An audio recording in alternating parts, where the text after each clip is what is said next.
আসসালামু আলাইকুম বন্ধুরা। তো আজ আপনাদের সাথে শেয়ার করতে আসছি ছোট্ট একটা রেসিপি। আমি বাজার থেকে কিছু কাকসি মাছ শুটকি কিনে নিয়ে আসছিলাম। এটা আজকে আমি রান্না করব। এই ছোট রেসিপিটা আপনাদের সাথে শেয়ার করছি, পাশে থাকেন বন্ধুরা। তো বন্ধুরা দেখতে পাচ্ছেন আমি এখানে বেশ 2 মুঠ পরিমাণ মতো শুটকি মাছ নিয়ে নিলাম। এবার আমি সুন্দর করে বেছে নিব। একদম সুন্দর বন্ধুরা, নতুন শুটকি মাছ, চকচক করছে, কোনো ময়লা নেই, ফ্রেশ। তারপর আমি একটু বেছে নিচ্ছি। তো বন্ধুরা খেতে কিন্তু খুব দারুণ মজা লাগে।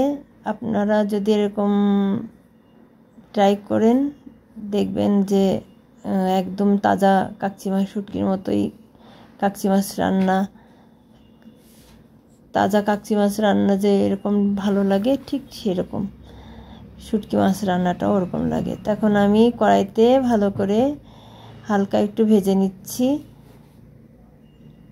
বেশি ভাজবো না বন্ধুরা, 3-4 মিনিট মতো আমি এই মাছটা ভেজে নিব।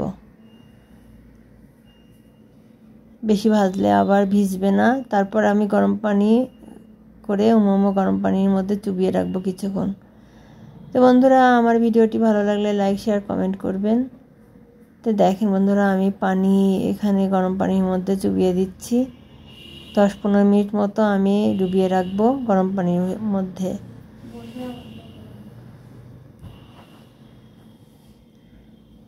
তো এখন আমি এখানে ভালো করে নেড়েচেড়ে একটু 10 মিনিট মতো রেখে দিব যাতে মাছগুলো ভিজে যায়। আপনারা দেখতেই পাচ্ছেন মাছগুলো কত সুন্দরভাবে ভিজে গিয়েছে, একদম তাজা মাছের মতো মনে হচ্ছে। আর এই মাছটা খেতে কিন্তু খুবই মজাদার হয়। আর আমি শুধুমাত্র পেঁয়াজ দিয়ে এই মাছগুলোকে ভুনা করব। এই মাছ ভুনা কিন্তু খেতে কিন্তু খুবই ভালো লাগে।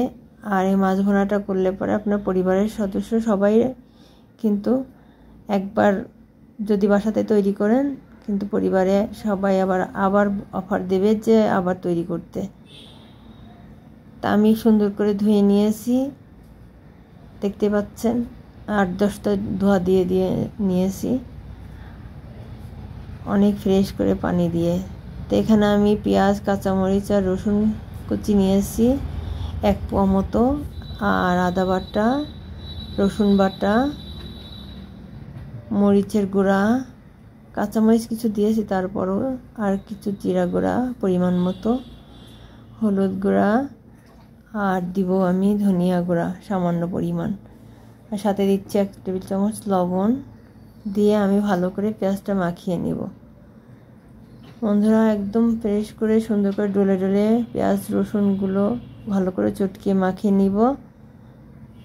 মাখিয়ে আমি তারপরে তেল পরিমাণ মতো নিয়ে মাছগুলোকে সুন্দর করে মাখাবো। মাখো করে সুন্দর করে মাখিয়ে তারপরে আমি মাছ চচ্চড়িটা করে নিব। তো দেখতে পাচ্ছেন বন্ধুরা আমি ভালো করে পেঁয়াজগুলো চটকিয়ে নিচ্ছি। আপনারা এভাবে আমার প্রতিটা টিপস ফলো করবেন। আর আমার রেসিপিটা ভালো লাগলে অবশ্যই সুন্দর একটি কমেন্ট করবেন। এখন আমি পরিমাণ মতো তেল নিয়ে নিচ্ছি। আর আমি হাতে এভাবে যখন মাছ চচ্চড়ি করি যে কোনো মাছ তখন এভাবে আমি মেপে নিই। হাতের মাপটা দিয়েই আমি বেশিরভাগ সময় মাছ চচ্চড়ি করে তেলগুলো মেপে নিয়ে এভাবে আমার ভালো লাগে আর মনে হয় যে এটাই অ্যাকুরেট মনে হয়। তো এবার আমি সুন্দর করে মাছগুলো মেখে নিচ্ছি। আর মাছগুলো দেখতে পাচ্ছেন কতটা ফ্রেশ আর তরতাজা হয়ে গিয়েছে, মনেই হচ্ছে না বন্ধুরা যে এটা শুটকি মাছ। এখন ভালো করে চটকে মেখে আমি সামান্য পরিমাণ পানি দিয়ে ঢেকে দিব। তা আমার এই মাছ চচ্চড়িটা কেমন হবে, কতটা ইয়ামি হবে, আপনারা আমার পাশে থাকবেন আর আমার ভিডিওর পাশে থাকবেন। ছোট ছোট ভিডিওগুলো আপনাদের সাথে শেয়ার করি আমার পরিশ্রমগুলো যাতে বৃথা না যায়। তো বন্ধুরা সুন্দর কিন্তু কমেন্ট করবেন আশা করি। তো দেখতে পাচ্ছেন আমি কত সুন্দর করে গুছিয়ে গাছিয়ে এখন বসিয়ে দিয়েছি। এখন ঢেকে দিব। আর এখন আমি অনেকটা পাওয়ার বাড়িয়ে দিলাম। এখন ঢেকে দিচ্ছি বন্ধুরা, দেখতে পাচ্ছেন বলক উঠে আসছে, খুব জোরে দিয়েছি। 2200-তে। এখন আমি কিছু কচি ধনিয়া পাতা, কচি ধনিয়া পাতা তুলেছিলাম, যেটা আমি সবসময় জানলার সামনে রেখে দিই। সেখান থেকে তুলে আমি কিছু ধনিয়া পাতা অ্যাড করে দিলাম। আর দেখতেই পাচ্ছেন আমার চচ্চড়িটা কতটা ইয়ামি হয়েছে। আমার এই কাকসি মাছ শুটকিটা খাওয়ার জন্য বন্ধু আপনাদের সবাইকে দাওয়াত রইল। তো ভালো থাকেন, সুস্থ থাকেন, আল্লাহ হাফেজ।